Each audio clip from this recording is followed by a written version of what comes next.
foli b'a lamɛnbagaw bɛɛ lajɛlen ye nin ye Malikura jɛmukan kɛnɛ sigilen ye ka bɔ studio wɔrɔnan kɔnɔna la VOA Soba la Washington DC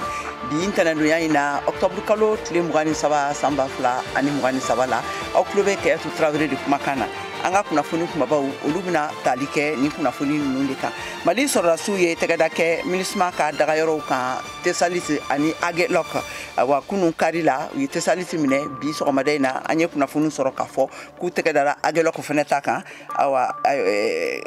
an bɛna laseli kɛ aw ye a taabolow kan an ye wele bila an ka lakana kɛ sɛgɛsɛgɛlikɛla dɔw ma kana sɛgɛsɛgɛli kɛ a taabolow kan ani an ka laselikɛlaw ye kunnafoni minnu sɔrɔ ka fara kan an bɛna olu bɛɛ lase aw ma sisan Nuhuntogo ale ye sɛgɛsɛgɛlikɛla kɛrɛnkɛrɛnnen ye ale b'an bolo nɛgɛ kan directement na an bɛna ɲininkali tɛŋunen sɛmɛ a la a kow kan Mohamed Bazoum Niger président kɔrɔ a bɛ a ka denbaya kɛrɛfɛ a ka so kɔnɔna na Ɲame ni seereya ninnu dira AFP kunnafoni dibagaw ma a masuruma mɔgɔ dɔ fɛ awa k'a yira k'a fɔ ko ayiwa halisa ko kuma minnu bɛ senna k'a ka surunnadonikɛlaw olu ye kɔni kɛ olu la an bɛna walawalali kɛ aw ye a kan sisan sɔrɔdasi labanw ka bɔ Faransi ka sɔrɔdasi labanw ye u ka kasaw kuru ka bɔ u dagayɔrɔ la wala Niger an bɛna olu fana laseliw kɛ aw ye awa ninnu de bɛna fara an ka laselikɛlaw ka kunnafoni tɔmɔlenw kan duniya kɔnɔna na ani Mali jamana kɔnɔna na ka tɛntɛn aw ye sisan an ka Malikura jɛmukan kɛnɛ kan an ka ɲanzan lamɛn ka segin ka na kɔfɛ ɲanzan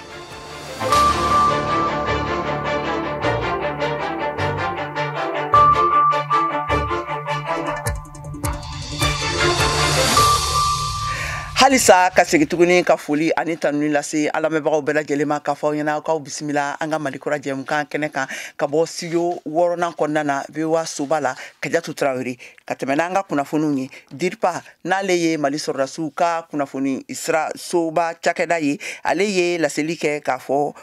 ko amana ka taa Tesalite o kan ko Mali sɔrɔdasiw ye a minɛ pewu ko ka u sigi a kɔnɔna na MINUSMA ye u ka u dagayɔrɔ lakilew di u ma sabula u bɛ ka u donna MINUSMA de y'a ka minɛnw cɛ ka bɔ u donna olu nɔ la awa MINUSMA ka kumalatɛmɛ la ale y'a yira k'a fɔ awa ko u ye u ka minɛnw cɛ i n'a fɔ u tun kɛlen bɛ k'a boloda ka bɛn wagati min ma ko nka k'a kɛra ni gɛlɛyabaw ye an ka Mariam Kuyate n'ale ye VOA Bambara ka laselikɛla ye ka bɔ Bamakɔ lamɛn a taabolow kan Mali sɔrɔdasiw ka kunnafoni di soba DIRPA ale ye kunnafoni di sɛbɛn bɔ min kɔnɔna na u y'a sɛbɛntiya k'a fɔ ko sibiri don octobre kalo o tile 21 sɔgɔmanɛgɛ kaɲa 9 waati ko sɔrɔdasiw y'o tɛgɛ kɛ MINUSMA dagayɔrɔ min tun bɛ Tesalite ni Tchadien kɛlɛkɛcɛw yɛrɛ tun bɛ a kɔnɔna na min tun bɛ Mali sɔrɔdasiw ka bolo kan kabini san 2015 wagati la a kunnafoni di sɛbɛn kɔnɔ a yirala k'a fɔ ko baaraw k'olu kɔni kɛla basigi ani bɛn kɔnɔna na Tesalite kan ko tile dila Mali faamaw ma o waati kelen na MINUSMA ale y'a ka bataki bɔ min kɔnɔ a y'a yira k'a fɔ ko tiɲɛ don k'u y'u dagayɔrɔ Tesalite kan k'o di Mali sɔrɔdasiw ma sibiri don i n'a fɔ a laɲininen don cogo min na u ka conseil de sécurité ani Mali faamaw fɛ MINUSMA ale kɔni y'a yira k'a fɔ ko baaraw k'o kɛla u ka ɲɛkumu kan ko sabula wulikajɔ min kɛla Mali finitigilakaw fɛ ka ɲɛsin ma murutilenw ma octobre kalo o tile 19 Tesalite kan kama k'o kɛla sababu ye ka gɛlɛyaw lase u ka cɛdenw ma ko nga ma ni ma to a la ma fɛnɛ ma bana min ye u ka pankuru dɔ ye ko kɔni ko sekɛla o ma min yɛrɛ tun kan ka jigi Tesalite nga a labana ka taa jigi Gawo marabolo kɔnɔ an b'aw ladɔnniya k'a fɔ an bɛ waati min kɔni na i ko bi Mali sɔrɔdasiw olu kɔni sela k'u tɛgɛ kɛ kan 6 de la Ogosagu kan Ber Gundam Menaka Douanzan ani Tesalite ka kɛɲɛ n'u ka wulikajɔ an'u ka cɛsiriw ye min ye Agelok ani Kidali ye finitigilakaw bɛ ka fɛɛrɛw kɔni bɛɛ lajɛlen sigi sen kan baaraw o ɲɛsilen don nin yɔrɔ kofɔlen ninnu ma waati in na yaasa u ka se k'u tɛgɛ kɛ o fɛnɛ na Mariam Kuyate ka laseli don ka bɔ Bamako VOA Bambara tɔgɔ la ayiwa fɛn min ye Agelok kan ye an ye kunnafoni sɔrɔ sisan sɔgɔmada in na k'a fɔ ko Mali sɔrɔdasiw tɛgɛ dara ale yɔrɔ kan awa sisan Nuhuntogo an y'a fɔ aw ɲɛna an ka lakana sɛgɛsɛgɛli dɔnbagalajɛ ale b'an bolo nɛgɛ kan Nuhu i bisimila Malikura kɛnɛ kan k'aw fo Malikura kɛnɛ kan Mali kɔnɔ ani Mali kɔ kan maaw ma b'aw lamɛn ka bɛɛ fo bɛɛ dun kiraman tɔna ayiwa nuhu ayiwa ini ce ini baraji an ka wele labili la ayiwa an bɔra sisan ka an ka laselikɛla ka kumakanw lamɛn mali sɔrɔdasiw ka gagneliw kan u ye kan minɛ cogoya minnu na ni u laseliw kɛ o kan ayiwa ɲininkali ye min ye sisan nu yala mali sɔrɔdasiw jɔyɔrɔ façon jumɛn de la yaasa ka se ka nin baara ninnu bɛɛ ɲɛ sɔrɔ min fɔ k'i barikada fɛn damani tun y'an jɛ a ka ca ni san damani ye an ka se ka nin yɔrɔ ninnu an ka se k'an tɛgɛ da a kan baara min kɛlen don n ka baara in ye hakilinan baaraw ye fɛn tun bɛ y'an jɛ kosɛbɛ pour que ka hakiliw min n'o a bɛ fɔ min ma ka sɔrɔdasiw dilan ka bɛn o kɔnɔna na an tilalen ka se ka minɛn dɔw sɔrɔ n'o ye drone ani avion n'an b'a fɔ ma ko troisième dimension n'o avion b'i bolo kɛlɛkɛminɛn caman b'i bolo i bɛ se ka n ka to yɔrɔ o yɔrɔ ka di ye i bɛ se ka n ka dɔn k'olu minɛ n'i ye jateminɛ kɛ nin waati tile damani na tesali tɛ an fɔra k'a fɔ k'an bɛ taa avion jigin a kɛra tiɲɛni o tun bɛ fɛ ka tiɲɛniw don ala nana k'a kɛ an ka vecteur aérien n'a bɛ fɔ ma an ka drone olu sera ka cible ninnu bɛɛ gɛlɛya min bɛɛ bɛ yen o ye wuli ka bɔ yen donc il fallait que depuis tile damani n y'a fɔ depuis kalo damani k'a fɔ baaraw tun kɛlen don tesali tɛ agelok ani anefisi de kan olu position renforce la ka ban bi an bɛ baara min ɲɛɲini na kidali bɛ se ka sɔrɔ waati min ka tɛ donc kalo tile 10 waati ka tɛ donc ni ala sɔnna ka tɛ donc kidali ko o yɛrɛ bɛ ɲɛnabɔ baaraw bɛ kɛla o de kɔnɔna na fanga min bɛ yen bi c'est que aviation b'an bolo an bɛ se ka don cogo o cogo kulu ninnu na position min bɛɛ ka d'an ye an bɛ se ka position ninnu an bɛ se ka bɛɛ kun bɔrɔ ka tila ka don ka tɛ cogo min an jɛ an ka to baara de bɛ kɛla c'est pour cela ce matin an y'a jateminɛ k'a fɔ bi agelok minɛnw dira tesalis minɛnw dira anefisi minɛnw dira ko nɔgɔyala ka ban secteur bɛɛ renforcer la baaraw bɛ kɛla hakilisigi kɔnɔna na ayiwa nuhu ɲininkali ye min ye tuguni filanan na o de ye k'a dɔn yala nin taabolo ninnu bɛna kɔlɔlɔ ou bien nafa b'a kan bɛn kuma ɲɔgɔnya la sigida ni yɔrɔ mɔgɔ ninnu kulu marifatigi kɔrɔ ninnu u ni fanga kura ninnu ni ɲɔgɔn cɛla la wa kɛlɛ in kɛra cogo cogo kɛlɛ in tɛ se ka ban marifa kɛlɛ la forcément fɔlɔ an ka sigi an ka kuma k'a lajɛ baaraw bɛ se ka kɛ cogo min k'a fɔ ko kɛlɛ ko marifa dɔrɔn bɛ se ka ban maaw bɛ se ka ɲɔgɔn faa depuis indépendance fɔ bi maaw bɛ ɲɔgɔn faa kɛlɛ in bɛ segin ka na mais min don kɛlɛ in kan ka kɛ hakilisigi de kɔnɔ n'an tilala an bɛ sigi ka kuma de mais kɛlɛ ye positionnement de ye jɔn de ka fanga ka bon kosɛbɛ baara bɛ kɛla o de la kunun olu ka fanga ka bon min tun ka d'u ye o y'a ɲini k'o sɔrɔ bi nka donc an bɔra o kɔnɔna na n'i y'a jateminɛ gouvernement t'a fɔ hali bi k'a fɔ ko accord wulila ka bɔ yen olu yɛrɛ t'a fɔ ko accord wulila ka bɔ yen mais baara bɛ kɛla o kɔnɔna de la kɛlɛ in kɔnɔna na sigi ka fɔ bɛna kɛ waati natalaw la mais min don position de bɛ garde la sani an ka se waati ma ayiwa yala tagali ɲɛfɛ mali sɔrɔdasiw bɛna se ka mun de kɛ sa lakana bɛ se ka to a to cogo la cogoya min na nin yɔrɔ kofɔlen ninnu na u bɛ se ka mun de kɛ mun de bɛ se ka kɛ baaraw bɛ gɛlɛya kosɛbɛ parce que min don a kɛra cogo o cogo depuis an ye anefisi minɛ hali bi n ka to o bɛ to mugujuguw b'o bolo o b'a fili ka na mais min na hali bi n ka to surveillance de bɛna bonya yɔrɔ in na kosɛbɛ baaraw de bɛ kɛ min ye ko yɛrɛ nɔgɔya an bolo kosɛbɛ bi c'est que RDR y'an dɛmɛ ka frontière datugu maaw tɛ se ka don cogo min ka bɔ cogo min y'o diya o ye ko nɔgɔya an bolo bi ni an ni RDR continue coopération na an ni Mauritanie ka continue coopération na bi baara min bɛ kɛla bɛ tile fila na frontière ninnu na ka da Niger fan fɛ ka taa Burkina Faso n'an b'a fɔ ko trois frontières n'olu baaraw sera ka n ka donc sabati cogo min a bɛ kɛla ko in bɛ dɔgɔya fanga bɛ bɔ ko in na baara bɛ se ka kɛ hakilisigi bɛ se ka k'a kɔnɔ armée bɛ se k'a ka position garder awa an ka foli b'i ye Nuhuntogo ka tɛmɛ ni kunnafoni ye sisan an bɛna Mariam Traoré lamɛn ale bɛna MINUSMA ye a ka minɛnw cɛ cɛcogo taabolo minnu kɔnɔna na ani waleya minnu kɔnɔna na tesalite ka bɔ yen nɔ a bɛ laseli kɛ an ye o kan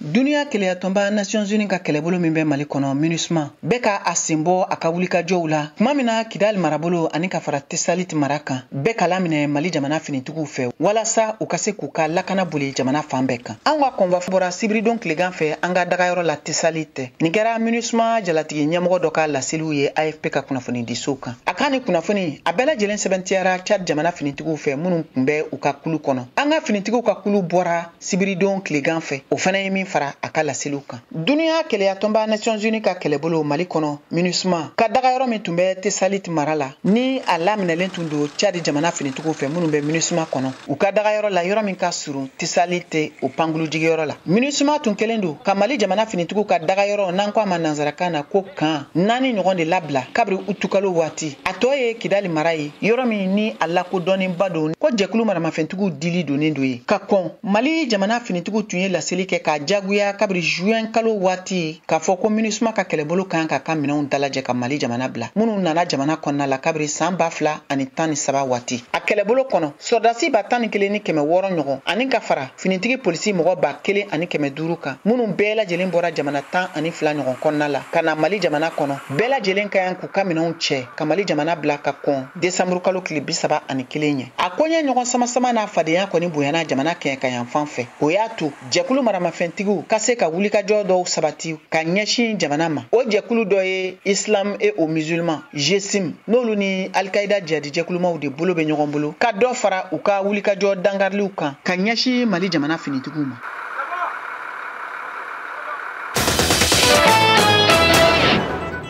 Ka tɛmɛ ni duniya lamini kunnafoniw ye a yirala k'a fɔ ko fɛn min ye Algérie faba ye n'o ye Alger ye o kiirisoba o ye jalakili ɲangili bila mɔgɔ 38 ɲɔgɔnna kan ni u fagali ye a ɲangili fagaliw de bilal'u kan u ma sɔrɔla k'u ye cɛ dɔ minɛ awa ko ka tasuma bila o la ka o jeni aywa ni waliya ni a yirala k'a fɔ k'a kɛra san 2021 waati ninnu na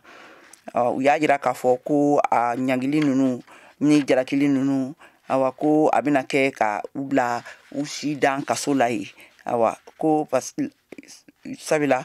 fɛn min ye ka mɔgɔ ɲangi k'a bila fagali la ka a bɛ faga fanga k'a yira k'a fɔ ko a tigi bɛ faga aywa ko o taabolo ninnu awa olu ma se ka olu bɛ senna yen nɔ a bɛ senna Algérie jamana kan kabini san 1993 waati la l'Amérique jamana ye a yira k'a fɔ ko u bɛna na baara kɛ ni Niger sɔrɔdasi fanga mɔgɔw ye n'o y'a yira k'a fɔ ko u ye u ka fanga lakodɔn u ka coup d'état n'o ye fanga darakili ye o waleyaw kɔfɛ juillet kalo tɛmɛnen ninnu na awa ni laseli ninnu kɛra Financial Times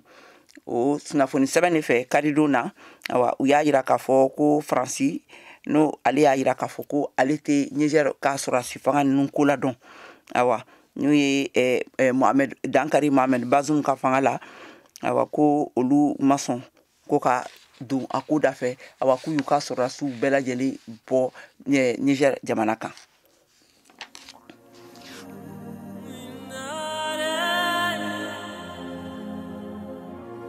Ils sont partis, on a appris à prier les yeux bandés. Lorsqu'on a ouvert les yeux, surpris, eux ils avaient les terres et nous la Bible, disait Jomo Kenyatta.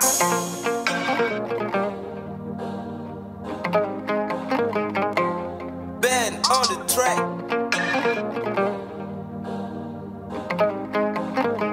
Silameluko, Allahu Akbar, Allah ese. Kerechenuko, Masaba matika duonye. Moribasimo, Mangala alabasagula. Nikoko kera, Kale nodo la mereju. Silameluko, Allahu Akbar, Allah ese. Kerechenuko, Masaba matika duonye. Moribasimo, Mangala alabasagula. Nikoko kera, Kale nodo la mereju. Allahu Jabaru, Allah subhanahu wa ta'ala ko kaleka deli aramane arahim kanga lenyini delili ko ala yan jigingo ala ba sagola ayamolo jigi ala ku yere deme ale fene bi deme ale ga deme beteme yere deme ko fe angonte barake ga sigi ka ala fle wale ma mori gene suma ge ba beke solliciter coxer de Dieu pour avoir la main de Dieu le parasite paraissait pas ça que son Dieu suffira pour la main de Dieu ba junu ge yoro la fura fere azizu dayanu masadaka yensere daga wolovla examen bigi barala kasoro karamo ko yere ikuru de fudela ine couverture kara business ye ma wudu kara commerce ye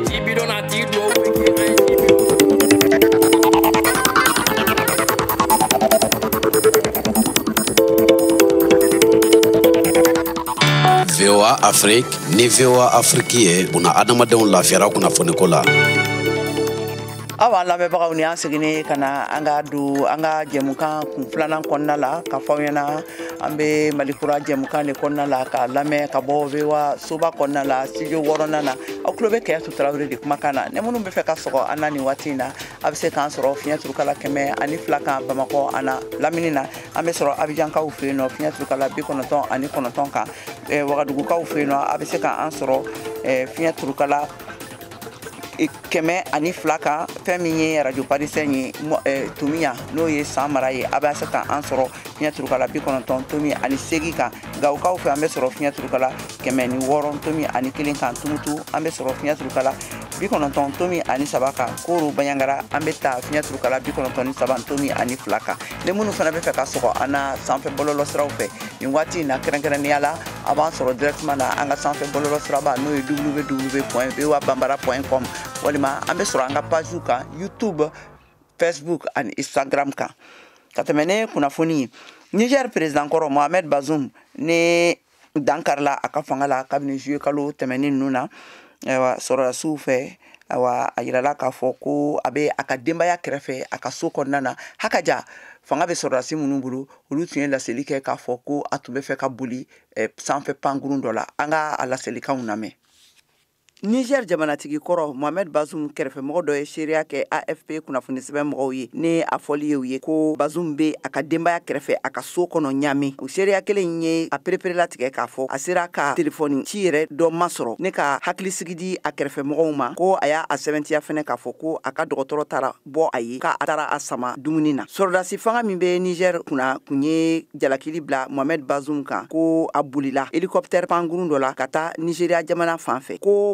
ko ma se ka ɲɛ sɔrɔ a sababu la u ye mɔgɔ caman minɛ u yɛrɛ ka fɔ la minnu tun sen bɛ a labolili ninnu na nka ka da o kan Bazoum ka sonnadonikɛlaw ye nin laselikan ninnu kɔn kosɛbɛ ka u galontigiya ne k'a fɔ ko Bazoum minɛni bɛ dugu la u bolo yɔrɔ dɔ la a taabolo kɛra haminakoba ye duniya marabagaw bolo kɛrɛnkɛrɛnnenya la Faransi président Emmanuel Macron ye ale y'a ka haminaba yira ka kɛɲɛ ni Mohamed Bazoum ka taabolo ye ne welekan bilali ye Mohamed Bazoum ne a muso a n'a denw labilali ye teliya la kabini fanga darakili waati la juillet kalo tile 26 la Mohamed Bazoum y'i ban ka bolonɔbila kɛ baarabilancari sɛbɛnna ne ka tila ka jalakili sɛbɛn ladon CEDEAO mɔgɔw ka kiirisoba la ne a ka labilali ye teliya la ani fanga seginni ye démocratie minɛnw kɔnɔna la Niger jamana kɔnɔ CEDEAO tun ye sɔrɔdasiw bilali boloda ka taa fanga jagoya minɛ ne ka démocratie lasegi a minɛn kɔnɔna na nka o taabolo o tilala ka bɔ Faransi ne ale de ye Niger ka konboya jamana kɔrɔ ye a n'a a dɛmɛbagaw n'u tun bɛ jihadi kɛlɛ la ye laseli kɛ a ka sɔrɔdasi 1800 min bɛ Niger jamana kan ka laseginniw na sani san laban waati ni ɲɔgɔn cɛla la o danatigɛli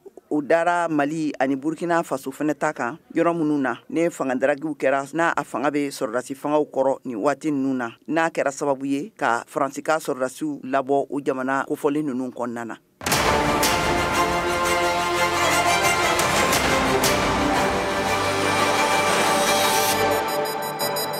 a y'aw ka kunnafoniyaw sɔrɔ don o don sɔgɔma VOA tabalen kan VOA Bambara ka tile kunnafoniya kun fɔlɔw sanga 30 kɔnɔna na o bɛ kɛ don o don tɛnɛn ka taa bila juma la sɔgɔmada nɛgɛ kaɲɛ 7 mana tɛmɛ ni sanga 30 ye wa segin bi k'a kan tuguni nɛgɛ kaɲɛ 9 waati ni VOA tabalen ye a y'aw ka tile kunnafoniya kun fɔlɔw sɔrɔ Mali ale ni diɲɛ bina kun kan VOA tabalen ka kunnafoniya kunkun n'a ɲɛɲɛ di aw ma n'an baaraɲɔgɔnw ka wulikajɔ ye Mali kɔnɔna na farafina ale ni diɲɛ fan 14 bɛɛ lajɛlen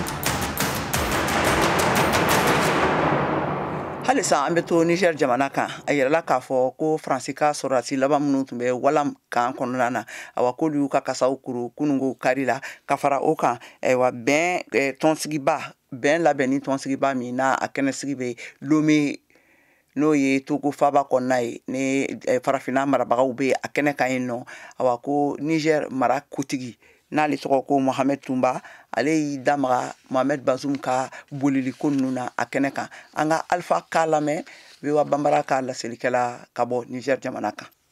walam kan tun bi jate Faransikaw ka sɔrɔdasi daga belebele fɛ Niger yan nɔ kunun kari o daga in lasigira Niger marabagaw ma nɔbila sɛbɛ kɔfɛ o kɛlen Faransi sɔrɔdasi maa 193 laban minnu tun bɛ o dugu in na bɔra n'u ka bolimanfɛnw ye kamiyɔnba 28 ni a kɔntenɛriw ani mobili dɔgɛrɛw caman minnu cɛla i tun be blendew ye u bɔra dugu kɔnɔ nin ka Tchad sira ta k'a sɔrɔ mankan fosi ma kɛ sifinw fɛ n'i y'a ye o sera ka waleya sabula dɔgɔkun laban nunu kɔnɔ CNSP ɲɛmaw tun ye wulikajɔw boloda minnu sen fɛ u y'a ɲini jamanadenw fɛ k'u kana fiɲɛ fosi don sɔrdasi nunu bɔtɔ la k'o kana kɛ kuma bɔda sɔrɔlen ye faransikaw fɛ o wagati kelen na Nigerkaw tun lawasalen don kosɛbɛ Togo faba la ni o ye Lome ye nin dɔgɔkun laban yɛrɛ kɔnɔ ɲɔgɔn ye baro sen fɛ min tun bi ka kuma furancɛ fangaw kɛcogo ɲuman fɛrɛ ɲininiw kan farafina kɔnɔ o kɛnɛ in kan Niger kɔnɔko ani lakanako minisiri Mohamed Tumba ye wurikan bila diɲɛ tɔnba ma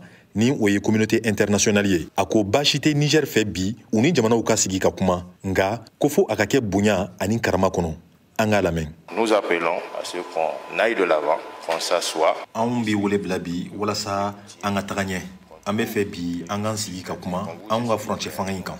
an ka ɲɛfɔli kɛ aw ye kun jumɛn de la anw ye fanga in dafiri wa an ka ɲɛfɔli kɛ aw ɲɛ fana anw hakilinanta ye min ye fɛɛrɛ minnu bɛ an bolo an ka u da aw tulo kan sabula anw y'a fɔ an nana perepere an nana lakanako ɲɛnabɔli de kama sabula lakanabaliya bɛ senna a ka ca ni san 10 ye Niger an bɛ fɛ ka fɛɛrɛ sɔrɔ o de la nka aw yɛrɛ b'a dɔn perepere k'o ko in tɛna se ka ɲɛnabɔ kalo 6 kɔnɔ walima kalo 9 kɔnɔ. C'est pas quelque chose qui peut se régler en 6 mois ou en 9 mois. min ye Niger furancɛ fanga ye sɔrdasi ɲɛma in ko olu mɛnenba ye san 3 ye. Nous avons pris sur nous de dire qu'on ne va pas dépasser 3 ans. Anw de y'a fɔ jama ɲɛnɛ ko an tɛna tɛmɛ san 3 kan wa an tɛ tɛmɛ san 3 kan nka anw ye o san 3 min fɔ ɲɔgɔnnajɛ dɔ kan ka kɛ ala tɛna mɛn min sen fɛ an na Nigerkaw bɛɛ lajɛlen fara ɲɔgɔn kan ni olu ko san 3 in k'a bɛ to o la a na to o la nka hali ni olu y'a fɔ ko u ka ca ni u ye min latigɛ an n'a kɛ o ye sisan anw hakilinanta ye min ye anw y'o de fɔ anw bɛ fɛ bibi in na communauté internationale de ka anw dɛmɛ o sira kan. Maintenant on s'est fixé un délai, nous voulons en réaction que la communauté internationale nous accompagne. Mohamed Tumba ko a ka di u ye bi gɛrɛntɛ minnu jagoya sigira Niger kan o ka ta ka bɔ ye walasa jamanadenw k'u yɛrɛ sɔrɔ Alpha Ka pour VOA Bambara Niamey Niger.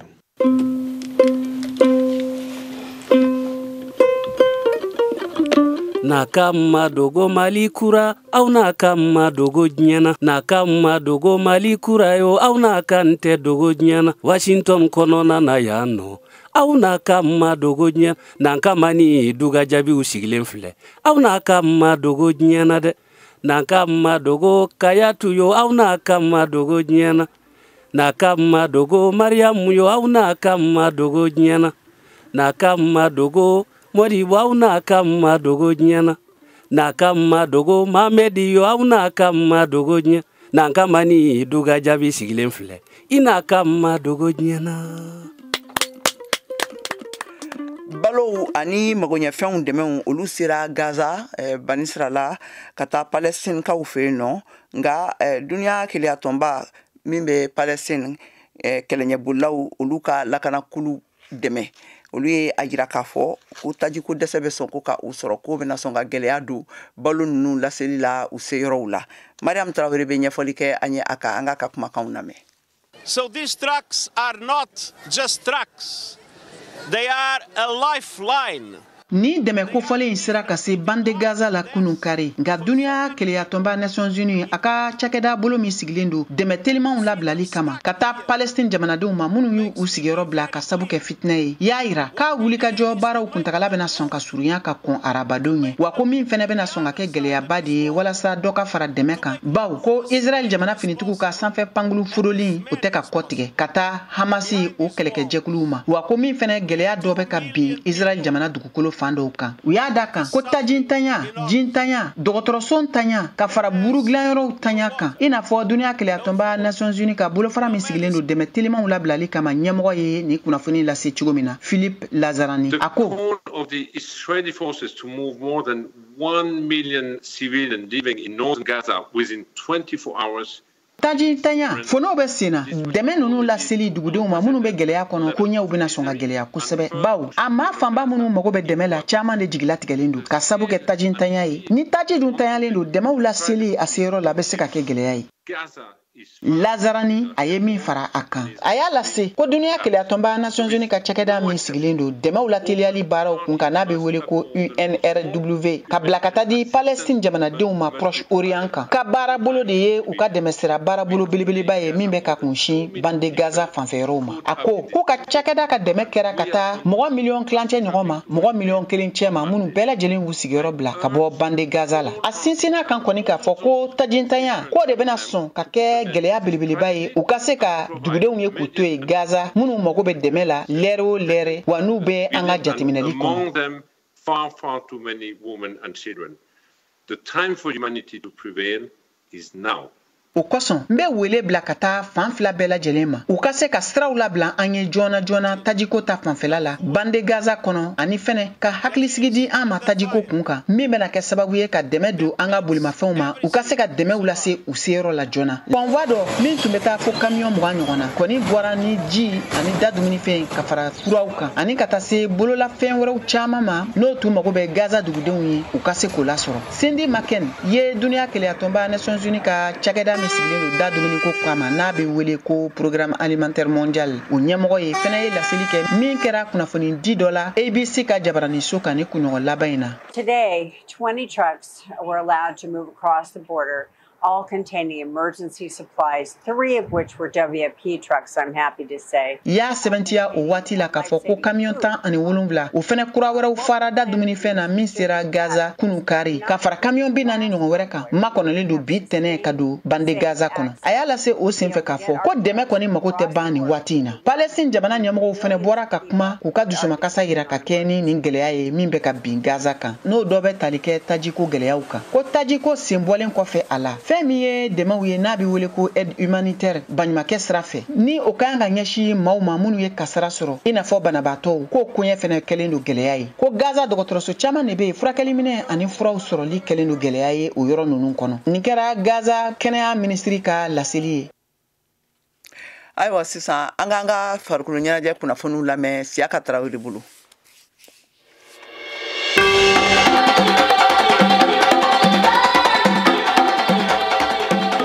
An bɛ taa Korogo Côte d'Ivoire kaw fɛ Mali sɛnɛntɔlɔnta forobatɔn équipe nationale ko don o degeli karamɔgɔ Eric Sekou Chel ye tagama kɛ dɔgɔkun tɛmɛnen ka taa Korogo. Eric Sekou Chel ni Mali sɛnɛntɔlɔnta fédération ɲɛmadankan fɔlɔ Musa Sylvain Jakite tun don u taara Korogo lajɛ a sɛnɛntɔlɔntana yɔrɔw dunanjigi sow fo ka taa se degeliw kɛ yɔrɔ ma n'o ye entraînement kɛ yɔrɔ ye. N'i b'a dɔn ko Mali ka kulu n'o ye groupe E ye o daga yɔrɔ bɛna kɛ Korogo de min bɛ kan ni Côte d'Ivoire 2023 min bɛ tan san wɛrɛ 2024 ko fɔ Mali farikolo ɲɛnajɛ kunnafonidila Dirisa Ɲɔno ka fɔ la ko ɲuman don ka kɔn ɲɔgɔn kunbɛba in ɲɛ. A ka fisa kosɛbɛ nin b'a to jateminɛ fɔlɔw bɛ kɛ joueurs yɛrɛ bɛ kunnafoni k'a ɲɛfɔ ɲɛna min bɛ k'u makɔnɔ yen nɔ min bɛ yen nɔ a b'a to joueurs n'u sera don min na o mago bɛ lafiya minɛn minnu bɛɛ lajɛlen na o bɛɛ bɛ sɔrɔ u fɛ yen nɔ. Misalila dɔ ye min ye Cameroun misalila CHAN kɛnɛ kan san 2021 Maroc tun taara ka kɛ ni min ye Cameroun ɲɛmaa tun ye bisanikɛyɔrɔ minnu d'u ma u yɛrɛ taara u taara jateminɛ nin t'u ɲɛfa o ye ko wɛrɛw ɲɛɲini u yɛrɛ ye u y'u yɛrɛ bisimila dolantɔnɔw bɛ se ka lafiya cogoya min na. Mali a ka laɲini ba dɔ ye min ye ka taa coupe ta min ye Côte d'Ivoire hali n'a sɔrɔ an tɛ ɲinɛ k'a fɔ édition 2 tɛmɛnen na an bin yɔrɔ ma ɲɛ nka nin ze in na u b'a fɛ ka minɛnw bɛɛ lajɛlen fara ɲɔgɔn kan min b'a to joueurs bɛ lafiya sɔrɔ u k'u ta kɛ dɔrɔn ka ɲɛsin min ye dolan ta ma o hakadiya u bɛ se ka wulikajɔ sabati cogo min na ka seb'a sɔrɔ n'o ye seba ɲɛnamanba ye. Mali ka kulu kani kɛnɛ kan o ye groupe E ye ka fara Mali kan Afrique du Sud Tunisie ani Namibie kan Côte d'Ivoire 2023 bɛ daminɛ san wɛrɛ 2024 janvier kalo tile 13 VOA Bambara tɔgɔ la Bamakɔ Siyaka Tarawele ka laseli don.